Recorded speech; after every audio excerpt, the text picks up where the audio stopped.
তাহলে জিকিরের জগতে সবচেয়ে শ্রেষ্ঠ জিকিরের নাম সহিহ ইবনে হিব্বান, মুস্তাদরাকে হাকিম, দুইটা সহিহ হাদিসের গ্রন্থে হাদিসটা এসেছে।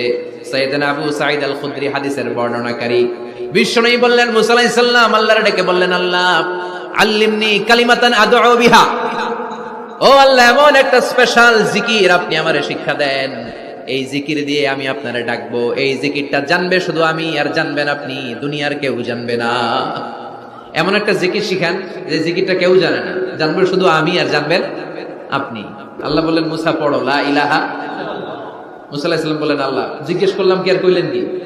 লা ইলাহা ইল্লাল্লাহ এটা তো জাতীয় জিকির, কথা কন, এটা তো ইন্টারন্যাশনাল জিকির, এটা তো সবাই পারে। আমি তো চাইছি এমন একটা এক্সক্লুসিভ যেটা আপনি আর আমি ছাড়া কেউ জানে না, শুধু জানবেন আপনি আর আমি। আল্লাহ বললেন, মুসা এর চাইতে শ্রেষ্ঠ জিকির আমার কাছে নাই।